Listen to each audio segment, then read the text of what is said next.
ठीक है, तो मनी बैंकिंग देखते हैं। आवाज आ रही है सबको? और नीति आयोग वाला समझ आ गया ना?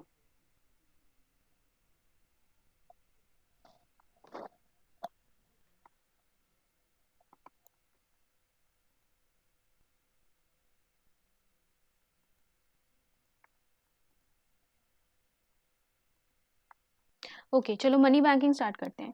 यहाँ पे देखो, हमारा मनी पूरा हमारा इकोनॉमिक सिस्टम किस तरीके से चलता है। ऑब्वियसली यहाँ पे आपकी बीच में सेंट्रल, उसमें आपका यहाँ पे जो पूरा पैसा चैनलाइज कर रहा है वो कौन रहता है? वो यहाँ पे आपके फाइनेंशियल इंस्टीट्यूशंस रहते हैं, जैसे आपका बैंक्स हो गए, एनबीएफसीज हो गए, ठीक है।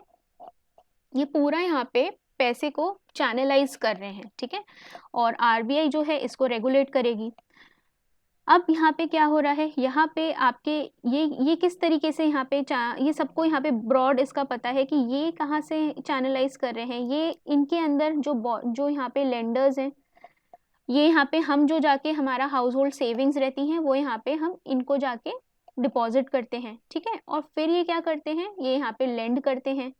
तो ये पूरा यहाँ पे लेंडर्स और बोरोवर्स के बीच में एक कनेक्शन बना के पैसा जो है यहाँ पे चैनलाइज कर रहे हैं, ठीक है। तो अगर हम यहाँ पे इस पूरे फाइनेंशियल सिस्टम को डिवाइड करते हैं तो हमें यहाँ पे दो कैटेगरीज मिलती हैं, ठीक है। दो कैटेगरीज किस बेसिस पे हम डिवाइड करते हैं कि यहाँ पे ये जो पूरा लेंडिंग और जो बोरोइंग चल रहा है इसके टाइम पीरियड के बेसिस पे हम डिवाइड करेंगे, ठीक है। अगर हमें यहाँ पे शॉर्ट टर्म बोरोइंग वाली मार्केट है, हमें 1 साल से कम यहाँ पे बोरो और लेंड करना है, तो वो किस एरिया में जाएगी? वो यहाँ पे जाएगी मनी मार्केट में। दो एरियाज रहते हैं, एक मनी मार्केट और एक कैपिटल मार्केट, ठीक है। और अगर आपको 1 साल से ऊपर आपका यहाँ पे लेन देन चलता है, आपको लॉन्ग टर्म बोरोइंग करनी है, तो ये आपका किस सेक्टर में जाएगा? ये आपका जाएगा कैपिटल मार्केट में। तो जो पूरा फाइनेंशियल मार्केट है, फाइनेंशियल सिस्टम है इंडिया का, वो यहाँ पे दो एरियाज में जाएगा, money market and capital market में, ठीक है। दोनों में अंतर समझ आया?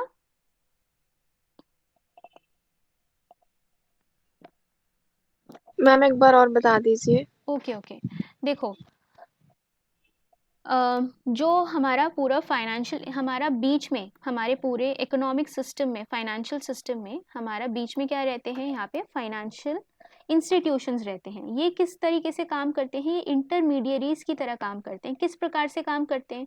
यहाँ पे जो आपके जो भी हमारा सरप्लस पैसा रहता है, ठीक है, हमारे हाउस होल्ड का, हम एक सेविंग अकाउंट खुलवाते हैं, हम उसमें जाके अपना पैसा उसमें रख देते हैं।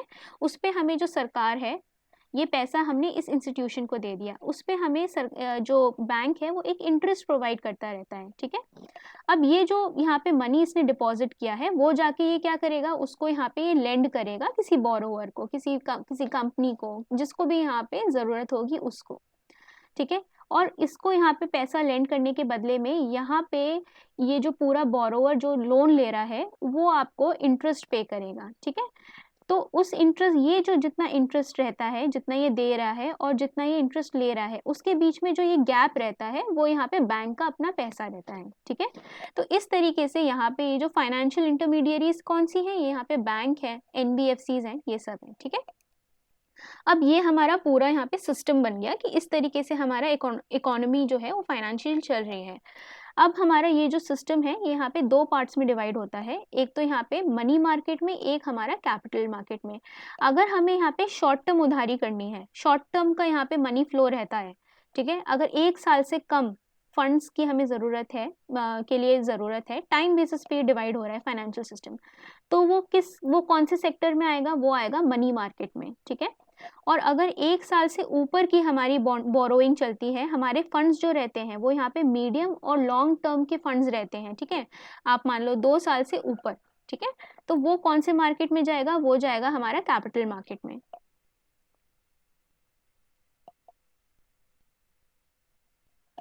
ठीक है। समझ आ गया ये कैपिटल मार्केट में और ये आपका मनी मार्केट में? Yes ma'am, yes ma'am. Okay, अब देखो यहाँ पे मीनिंग इनका ये होता है, लिक्विडिटी यहाँ पे क्या होती है? Only actively traded securities have ready market, ठीक है। और in this market there is a formal arrangement of the creating liquidity. देखो यहाँ पे कैपिटल मार्केट में हम थोड़ा मीडियम टर्म के जो फंड है, जो लेन देन है वो रख रहे हैं। तो यहाँ पे ये जो सिक्योरिटीज रहेंगी यहाँ पे, ये थोड़ी सी ये इतनी ज़्यादा लिक्विड नहीं रहेंगी, ठीक है। और मनी मार्केट में क्या होगा, यहाँ पे लिक्विडिटी क्रिएट करना हमारा मेन मकसद रहेगा, ठीक है। ओके, अब देखो यहाँ पे रिटर्न्स की अगर हम बात करते हैं, अब ये सेफ्टी वगैरह ये सब हमें आगे सब डिटेल में देखेंगे हम। इसको हम आते हैं शुरू से ही मनी मार्केट में आते हैं, ठीक है। अब देखो मनी मार्केट जो है हमारा क्या है, ये शॉर्ट टर्म क्रेडिट है, ठीक है, और इसका मेच्योरिटी रेंज रहती है 1 साल की। कमर्शियल जो in money market the commercial banks are the major lenders in the money, तो यहाँ पे जो बैंक यहाँ पे जो लेंडिंग कर रहे हैं ये यहाँ पे मनी मार्केट वाली लेंडिंग आ गई, ठीक है। और आरबीआई क्या करता है, इस पूरे मनी मार्केट को कंट्रोल करता है, ठीक है। ओके, अब देखो मनी मार्केट भी यहाँ पे 2 प्रकार की यहाँ पे रहती है। एक आपने सुना होगा अनऑर्गेनाइज्ड, और एक दूसरा कौन सा रहता है, ऑर्गेनाइज्ड, ठीक है। तो अनऑर्गेनाइज्ड क्या रहता है, अनऑर्गेनाइज्ड का मतलब कोई इंस्टीट्यूशन यहाँ पे इन्वॉल्व नहीं है, ठीक है। जैसे कि यहाँ पे आपका कोई भी यहाँ पे जो जो फार्मर्स हैं जिनसे लोन रहते हैं, जो यहाँ पे मनी लेंडर्स रहते हैं, लोकल मनी लेंडर्स, आपने किसी से जाके किसी आदमी से उधार ले लिया, ठीक है। तो वो क्या रहेगा, वो आपका अनऑर्गेनाइज मनी मार्केट रहेगा, कोई इंस्टीट्यूशन से नहीं ले रहे हो आप, किसी इनफॉर्मल बंदे से ले रहे हो, ठीक है। तो मनी मार्केट का बेसिक मतलब क्या है, यहाँ पे जो आप शॉर्ट टर्म में पैसा किसी से उधार ले रहे हो, ठीक है, that is the money market. अगर वही आप किसी इंस्टीट्यूशन से जाके लेते हो, कोई फॉर्मल मार्केट से आप लेते हो, जो कि कौन रेगुलेट कर रहा है, आरबीआई उसके रूल्स रेगुलेट कर रहा है, तो वो क्या होगा, वो यहाँ पे ऑर्गेनाइज्ड मनी मार्केट कहलाएगा, ठीक है। तो अनऑर्गेनाइज्ड और ऑर्गेनाइज्ड में वही मतलब है कि यहाँ पे जैसे कि लेबर होती है ऑर्गेनाइज्ड और अनऑर्गेनाइज्ड में, ठीक है। जो फॉर्मल सेक्टर में एम्प्लॉयड होते हैं वो ऑर्गेनाइज्ड आपका लेबर होती है, अनऑर्गेनाइज्ड लेबर सेक्टर में जो होते हैं, जो आपका रिकॉर्डेड नहीं होते हैं, जिनको आप कैश में पैसा दे रहे हो, ठीक है। तो फॉर्मल और इनफॉर्मल की यहाँ पे बात हो रही है, ठीक है। तो देखो यहाँ पे अगर हम यहाँ पे इनका डिवाइड करेंगे, इनके जो इंस्ट्रूमेंट्स रहते हैं उनको ऑर्गेनाइज सेक्टर में डिवाइड कर रहे हैं और अनऑर्गेनाइज सेक्टर में डिवाइड कर रहे हैं। तो देखो यहाँ पे अनऑर्गेनाइज सेक्टर में कौन कौन आ गए, जो भी आपके इंडिजीनियस बैंकर्स हैं, ठीक है, आपके जो मनी लेंडर्स हैं, जो लोकल मनी लेंडर्स रहते हैं, कोई भी अनरेगुलेटेड आपका कुछ भी एजेंसी है वो यहाँ पे वो वहाँ पे आपका पैसा दे रही है, फाइनेंशियल ब्रोकर्स हो गए, निधि कंपनी, चिट फंड्स हो गए, ठीक है, जो कि आरबीआई यहाँ इनको रेगुलेट नहीं कर रही है, ठीक है। यहाँ पे चिट फंड्स वगैरह कौन रेगुलेट करता है, यहाँ पे स्टेट गवर्नमेंट वगैरह ही इनको रेगुलेट करती है। तो मेन मकसद ये है कि यहाँ पे आरबीआई का कोई रोल नहीं है, जो भी यहाँ पे सेक्टर आरबीआई रेगुलेट कर रहा है, ठीक है, चाहे कंप्लीटली या चाहे पार्शियली, वो यहाँ पे सारे ऑर्गेनाइज सेक्टर में आ जाएंगे। जैसे कि call and notice money market, treasury bill market, commercial bill market, ये सब हम इंस्ट्रूमेंट्स जो है वो आगे देखेंगे क्या होते हैं। फिर repo market, commercial papers, money market, mutual funds और discount and finance house of India, ठीक है, डीएफएचआई। ओके, फिर money supplies refers to the amount of money which is in circulation in the economy। Money supply क्या होता है, जितना भी हमारा, जैसे हमने डीमोनेटाइजेशन की बात की थी, तो जितना पूरा यहाँ पे सर्कुलेशन में मनी था, जिससे हम यहाँ पे मतलब जो यहाँ पे आप मान लो जितने भी हाउस होल्ड्स हैं या फिर जितनी भी कंपनीज हैं, जितना यहाँ पे कैश में या जो मनी जो फ्लो कर रहा है जो बैंक में नहीं है, ठीक है, उसको हम क्या कहते हैं, मनी सप्लाई। आप इमेजिन कर पा रहे हो ना कि यहाँ पे जितना भी लिक्विड वाला मनी है उसको हम मनी सप्लाई कह रहे हैं, किसी भी पर्टिकुलर टाइम पे। It is the stock of money held by people consisting of the individual firm, state या constituent bodies except the state treasuries and the commercial bank. तो जो बैंक में पैसा रखा है या फिर सेंट्रल बैंक के पास, आरबीआई के पास जितना पैसा रखा है, या फिर स्टेट ट्रेजरी में एक सेफ अमाउंट में जितना पैसा रखा है, वो पैसे को अगर हम हटा दें और जितने से हम यहाँ पे ट्रेडिंग वगैरह कर रहे हैं, वो पैसा आपका क्या होगा, मनी सप्लाई होगा, ठीक है। The money supply in the country depends on the system of note issue adopted by the country. For instance, India adopted the minimum reserve system in 1957। India ने यहाँ पे क्या अडॉप्ट किया है, मिनिमम रिजर्व सिस्टम 1957 में। इस system में हम क्या करते हैं कि Reserve Bank of India has to maintain a minimum reserve of 200 crore consisting of the gold and foreign securities. Out of this, the value of the gold should not be less than 115 crore. ठीक है, तो देखो यहाँ पे minimum reserve यहाँ पे RBI को जो है वो मेंटेन करके रखना पड़ता है। ये कभी भी 200 करोड़ से नीचे नहीं जा सकता है। ये किसके अंडर है? यहाँ पे मिनिमम रिजर्व सिस्टम जो हमने 1957 में ऑप्ट किया है उसके अंडर है। और उसको भी आपको डाइवर्सिफाई करना है। उसमें से डाइवर्सिफाई करने में आपको कुछ पोर्शन जो है यहाँ पे गोल्ड में रखना है और कुछ पोर्शन जो है आपका फॉरेन एक्सचेंज जो आ रहा है उसमें रखना है। ठीक है, तो अब हम जो फॉरेन एक्सचेंज की बात करते हैं कि फॉरेक्स हमारा यहाँ पे अराउंड 650 बिलियन डॉलर जो हो गया है वो किसका पार्ट है? वो हमारा इस मिनिमम रिजर्व का पार्ट है। ठीक है, और कुछ पोर्शन जो है हमने गोल्ड के फॉर्म में रखा है। समझ आ रहा है? जो आरबीआई अभी यस मैम। फॉरेक्स मेंटेन करती है वो इस रिजर्व का पार्ट है। ठीक है, there are different forms of money, reserve money, narrow money, broad money.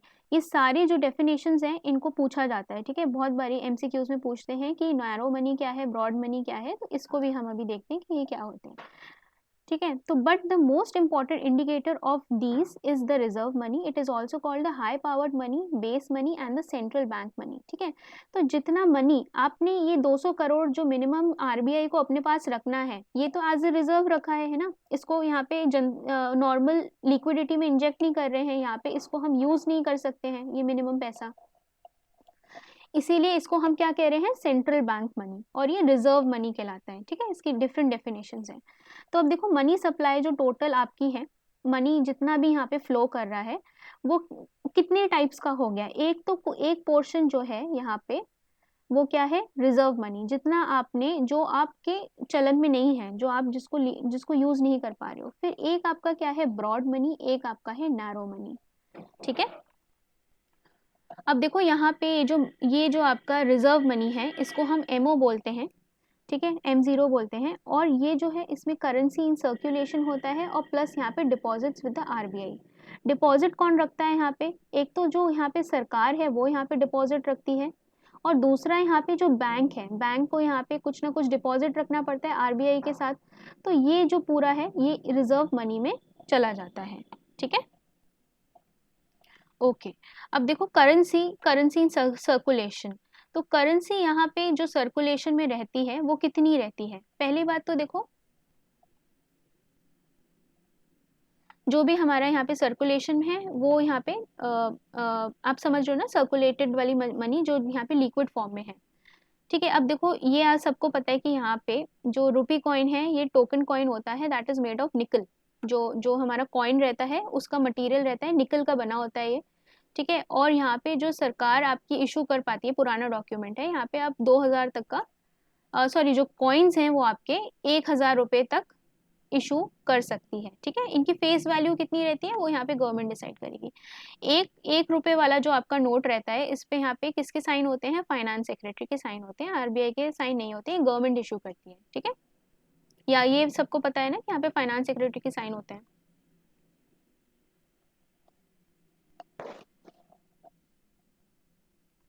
Okay, नहीं पता है?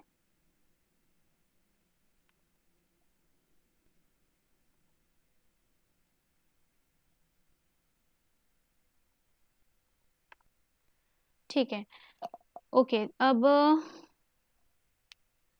okay, the volume of rupee coins and the small coins as well as the 1 rupee notes is controlled by RBI. ठीक है, जितना भी volume का coins यहाँ पे क्रिएट कर रहे हैं ये, और कितना भी जितना भी आपका स्मॉल कॉइन्स जो आपके इशू हो रहे हैं वो सब यहाँ पे 1 रुपी का नोट भी जो यहाँ पे इशू करा जाता है वो यहाँ पे आरबीआई कंट्रोल करता है। और RBI can print and issue currency notes of different denomination from 2 rupee note to 10,000 rupee note. तो देखो 1 रुपये का नोट को आप छोड़ दो, उसके अलावा जितना भी है 2 रुपये से लेके 10,000 तक का जितना आपका अमाउंट का रुपी जो है, फेस वैल्यू का रुपी, वो यहाँ पे उसका नोट जो है आरबीआई यहाँ पे रिलीज कर सकती है। ठीक है, इंडियन रुपी का सिंबल चेंज हुआ था ये 2010 में। कहाँ से कहाँ तक का मैम? ये किस यहाँ पे रुपीज से लेके? 2 रुपये से लेके 10,000 तक। ठीक है, इतने अमाउंट का नोट इशू करा जा सकते हैं।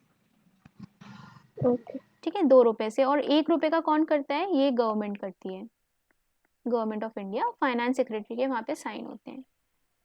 ठीक है, अब देखो यहाँ पे न्यूज़ जो न्यू हमारा रुपी का सिंबल था, ये यहाँ पे उदय कुमार जो है ये डिज़ाइन करते हैं। 2010 में ये न्यू सिंबल आ गया था। ठीक है, अगर हम देखो बाकी सबके यहाँ पे देखेंगे तो यहाँ पे ये यूरो का सिंबल है। ठीक है, ये हमारा डॉलर का है, ये येन है। ठीक है, इसी प्रकार से यहाँ पे आपका जो चाइनीज़ वाला जो करेंसी रहती है वो भी इसी प्रकार से रहती है। ठीक है, फिर ये आपका पाउंड है। तो ये आपके करेंसीज जो हैं हमें भी उसकी ज़रूरत थी। ठीक है, अब देखो एक कंसेप्ट देखते हैं, velocity of circulation of money. Velocity का मतलब क्या होता है कि अगर हम यहाँ पे 10 रुपये इंजेक्ट कर रहे हैं तो वो कितनी जल्दी यहाँ पे लोगों तक पहुँच रहा है। ठीक है, उसका यहाँ पे कितना यहाँ पे मल्टीप्लाई करके यहाँ पे लोगों के पास पहुँच रहा है। ऐसा नहीं होता है, देखो बीच में यहाँ पे रिजर्व मनी रहता है। ज़रूरी नहीं कि हम यहाँ पे जितना यहाँ पे इंजेक्ट करेंगे पैसा, आरबीआई जितना इंजेक्ट करेगी पैसा, उतना पूरा का पूरा लोगों में पहुँचेगा। ठीक है, ज़्यादा ही पहुँचता है। ठीक है, तो उसको हम क्या बोलते हैं, velocity of circulation of money. The average number of times a unit of money circulates among the people in a given year is known as velocity of money. ठीक है,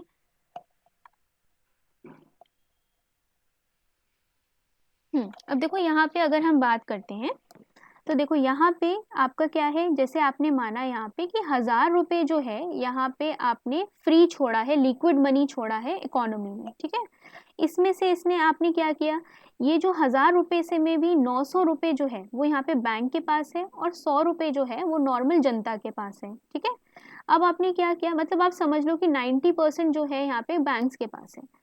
अब ये बैंक जो है ये क्या करेगी, ये फिर से यहाँ पे लिक्विडिटी का काम करेगी। ये क्या करेगी, 500 रुपये तो ये उधार दे देगी और 400 रुपये ये जो यहाँ से लोगों का पैसा जो है यहाँ पे जो लोग निकालेंगे उसमें दे देगी। ठीक है, तो इसी प्रकार से यहाँ पे आप देख रहे हो कि पूरा यहाँ पे लिक्विडिटी कितना क्रिएट हो रही है। एक तो यहाँ पे जो 100 रुपये है और प्लस यहाँ पे जो 400 रुपये है, तो यहाँ पे अगर 1000 रुपये की फ्री फ्लोटिंग रहती है तो हमारे हाथ में कितना पैसा रह रहा है, यहाँ पे 500 रुपये जो लोगों के हाथ में है उतना रह रहा है। ठीक है, समझ आ गया? Yes ma'am.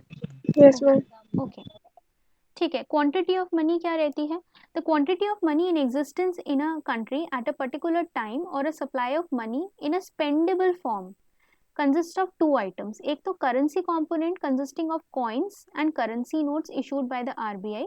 ठीक है, करेंसी वाले जो पैसे रहते हैं, प्लस यहाँ पे deposit component consisting of the deposit of general public with the bank which they can withdraw through the bank checks and ATM card। ठीक है, तो एक तो यहाँ पे जो भी आपका आरबीआई का जो भी यहाँ पे करेंसी वाला जो जितना लिक्विड पैसा है वो यहाँ पे जो फ्लो कर रहा है, सर्कुलेट कर रहा है, प्लस एक यहाँ पे जो आपने पैसा बैंक के साथ डिपॉजिट कर रखा है सेविंग अकाउंट के फॉर्म में। ठीक है, वो पैसा जो है वो क्या कहलाएगा, डिपॉजिट अकाउंट। ठीक है, तो फ्री मनी प्लस यहाँ पे डिपॉजिटेड मनी। फ्री मनी किस फॉर्म में हम कह रहे हैं, जो नॉर्मल लीगलाइज्ड करेंसी जो है उसकी बात कर रहे हैं हम। ठीक है, एक मनी मल्टीप्लायर का कॉन्सेप्ट देखते हैं कि मनी मल्टीप्लायर क्या होता है। So it is how the initial deposit leads to a greater financial, it describes how an initial deposit leads to a greater financial increase in the total money supply. It represents the largest degree to which the money supply is influenced by the changing in the quantity of deposit.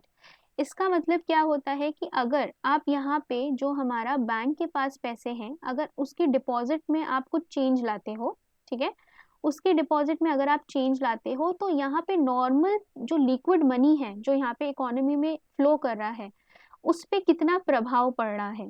ठीक है, तो देखो अगर यहाँ पे हम इसमें example देखते हैं तो देखो आप मानो कि यहाँ पे 3 बैंक्स हैं, यहाँ पे बहुत सारे बैंक्स हैं। ठीक है, सबके पास कुछ ना कुछ यहाँ पे पैसा है। तो देखो अब आप मानो कि यहाँ पे पहली बैंक के पास यहाँ पे 100 रुपये हैं। 100 रुपये में से अगर आपने यहाँ पे CRR रखा है, ठीक है, CRR क्या होता है, यहाँ पे CRR एक परसेंटेज रहता है जो कि यहाँ पे आपको जो बैंक को यहाँ पे रिजर्व में रखना पड़ेगा, किसके साथ, आरबीआई के साथ। उस पैसे को आप यहाँ पे यूज नहीं कर सकते हो, ठीक है। 4% होता है, 4% के अराउंड होता है, तो अगर आप बैंक के पास यहाँ पे 100 रुपए रहेंगे तो उसमें से 4% जो होगा वो यहाँ पे रिजर्व में किसके पास चला जाएगा, आरबीआई के पास चला जाएगा। ये हम आपका क्या रहेगा, सीआरआर कहलाता है।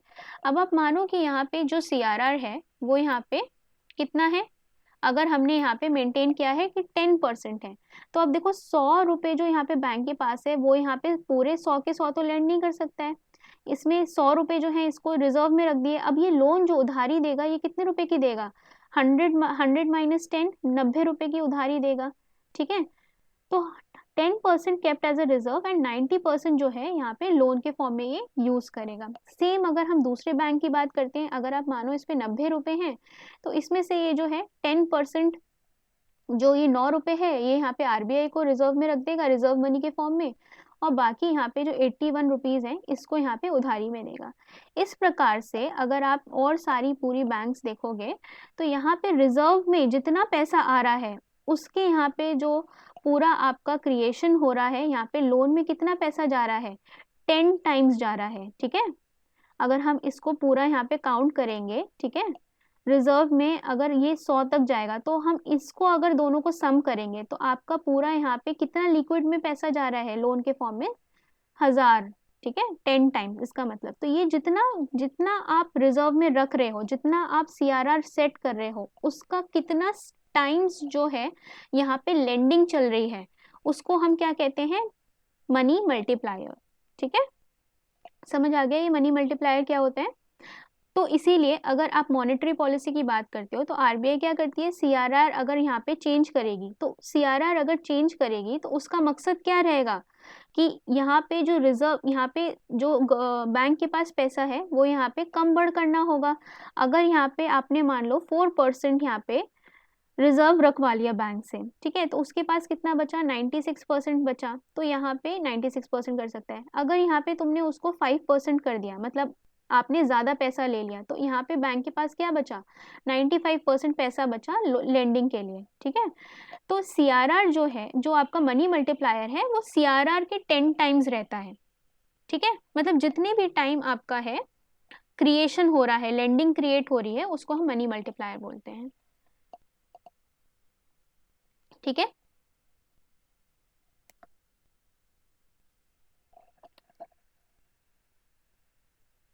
ओके, अब देखो यहाँ पे हम मनी सप्लाई देखते हैं। मनी जो पूरा यहाँ पे कितने किस किस टाइप का, हम M1 M2 M3 M4 जो है ये किस किस टाइप के मनी होते हैं उसको हम देखते हैं, ठीक है। So in every economy it is necessary for the central bank to know the stock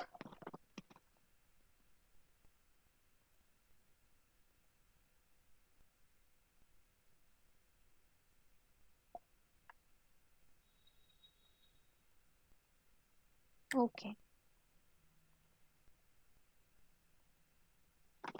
ठीक है। In every economy it is necessary for central bank to know the stock amount level of the money available in the economy. देखो यहाँ पे कितना supply में है उसको आपको जानना ज़रूरी है, क्योंकि अगर आपको नहीं पता होगा कि कितना यहाँ पे मनी सप्लाई में है तो आप रिलेटेड वहाँ पे लिक्विडिटी मैनेज नहीं कर पाओगे, आरबीआई लिक्विडिटी यहाँ पे मैनेज नहीं कर पाएगा। इसीलिए यहाँ पे हमने मनी को किस किस टाइप का मनी है, कि बैंक के साथ जो मनी है उसको क्या बोलते हैं, लिक्विडिटी में जो मनी है उसको क्या बोलते हैं, तो हमने मनी की यहाँ पे डिफरेंट डिफरेंट डेफिनेशंस दी हैं, ठीक है, उसको यहाँ पे कि हम किस हिसाब से हमें कंट्रोल करना है। तो यहाँ पे एक सेकंड वर्किंग ग्रुप था मनी सप्लाई के ऊपर, उन्होंने यहाँ पे 1977 में इसको क्रिएट किया गया था, ठीक है। तो यहाँ पे इन्होंने इस मनी को यहाँ पे अलग अलग कैटेगरी में रखा था। यहाँ पे ब्रॉड जो यहाँ पे जो रिजर्व मनी था उसको हम M0 कहते हैं, ठीक है, और उसके अलावा यहाँ पे M1 M2 M3 M4 रहते हैं। तो यहाँ पे ये मनी जो है M1 M2 क्या रहते हैं, देखो M1 जो मनी रहता है ये क्या होता है, currency with the public plus demand deposit with the commercial bank और other deposit with the RBI, ठीक है। मैम ये एम नोट क्या बताइए आप? एम एम नोट एम है ना नॉट जो वो? हमने सीआरआर के फॉर्म में या किसी भी फॉर्म में जो करेंसी हमने आरबीआई के पास रख दी है रिजर्व में, रिजर्व करा है उसको हाँ डिनोट करते हाँ, हैं जो उससे। एम नॉट से उसको डिनोट करते हैं, जो बिल्कुल यहाँ पे पैसा जो है सर्कुलेशन में नहीं है, रिजर्व में आपने रख दिया है, फॉरेक्स वगैरह जो है वो जो भी रिजर्व में पैसा आरबीआई के पास है जिसको आप यूज नहीं कर रहे हो, ठीक है, तो उसको आप ओके। M0 मानो। अब यहाँ पे M1 M2 M3 M4 है, ठीक है।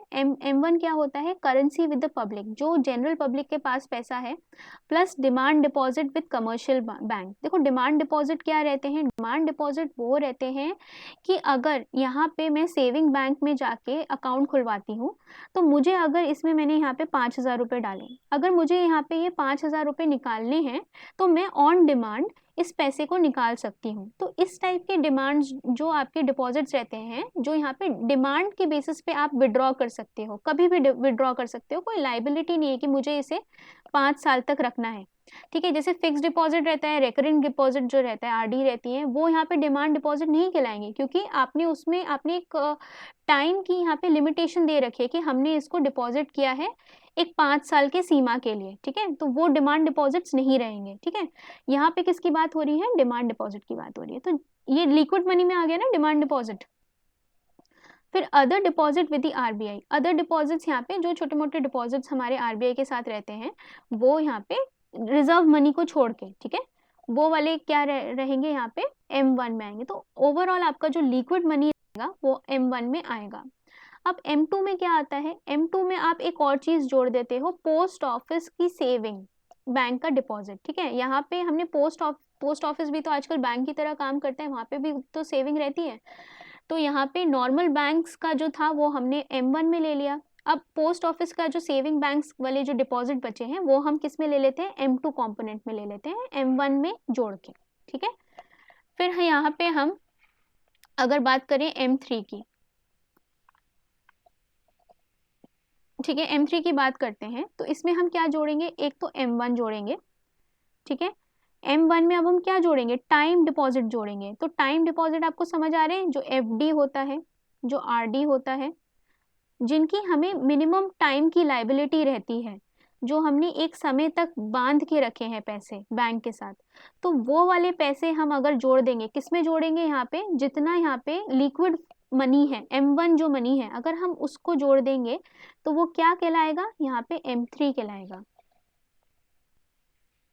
ठीक है। समझ आ रहा है क्या कह रही हूँ मैं? Yes ma'am. ओके, ठीक है। M4 क्या है, बस ये लास्ट टॉपिक देख रहे हैं तो खत्म कर रहे हैं। M4 जो है वो आपका क्या कहलाएगा, M3 में आप जोड़ दोगे, मतलब अब जो आपके टाइम डिपॉजिट्स थे, ये टाइम डिपॉजिट्स थे M1 जो थे, मतलब M3 क्या है, M1 प्लस आपके टाइम डिपॉजिट्स। इसी M3 में अगर आप अब फिर से आप पोस्ट ऑफिस के जो डिपॉजिट्स जोड़ दोगे तो ये आपका क्या कहलाएंगे, M4 कहलाएंगे, ठीक है। फिर हमने ऊपर नैरो मनी और ब्रॉड मनी के साथ दो कॉन्सेप्ट और देखे थे, narrow reserve money, broad money और नैरो मनी। तो देखो यहाँ पे नैरो मनी कौन सा कहलाएगा, नैरो मनी M1 कहलाता है, ठीक है। Currency with the public and the demand deposit with the public, तो ये जो M1 रहता है उसको हम क्या कहते हैं, नैरो मनी कहते हैं। व्हेन अ थर्ड कंपोनेंट, कौन सा, आपका पोस्ट ऑफिस जो है, इसको M1 नैरो मनी में आप ऐड कर देते हो तो वो M2 बन जाता है, ठीक है, ये हमने देखा। ब्रॉड मनी क्या रहता है, ब्रॉड मनी आपका रहता है M3, ठीक है। M3 क्या था, M3 था हमारा जो ये लिक्विड अमाउंट था, इसके अंदर आप क्या जोड़ रहे थे, जो टाइम वाले RD FD ये वाली जो जो डिपॉजिट्स थे इनको हम जोड़ रहे थे, तो वो हमारा क्या बना रहे थे, M3 बना रहे थे। इसी M3 को हम क्या बोलते हैं, ब्रॉड मनी, ठीक है। देखो अब हम अगर वो चार्ट देखेंगे तो आपको चार्ट वो समझ आ जाएगा।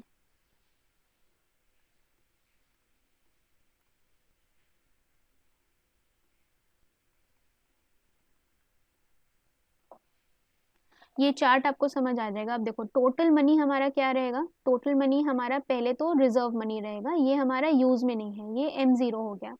फिर ब्रॉड मनी क्या रहेगा, हमारा M3 रहेगा, ठीक है। और हमारा नैरो मनी क्या रहेगा, डिमांड डिपॉजिट्स को छोड़ के हमारा जो M1 क्रिएट हो रहा था वो, ठीक है। ये पूरा डेफिनेशन समझ आ गई, किस तरीके से मनी हमारा यस सर्कुलेशन में है, ठीक है। अब इसके आगे का हम कल देखते हैं। मैम, इसका PDF सेंड किए हैं ग्रुप में। मैं कर दूंगी सेंड, मुझे याद नहीं है मैंने किया है, मैं कर और दूंगी। और मैम इससे रिलेटेड क्वेश्चन मतलब एमसीक्यूज किस तरह बनने वाले ठीक हैं है, एमसीक्यूज कर लेंगे, इसका? ये इसी इसी से पूछते हैं कि ब्रॉड मनी का कंपोनेंट क्या है, नैरो मनी क्या कहलाता है, तो इससे एमसीक्यूज यहाँ पे आ सकते हैं। तो आपको पता होना चाहिए कि ब्रॉड मनी और नैरो मनी क्या होता है, और M1 M3 ये सब क्या होते हैं। ठीक है। Okay ma'am. ओके आकांक्षा, ओके अश्विनी, मैं भेजती हूँ। Okay, thank you ma'am. Okay, thank you. Thank you ma'am.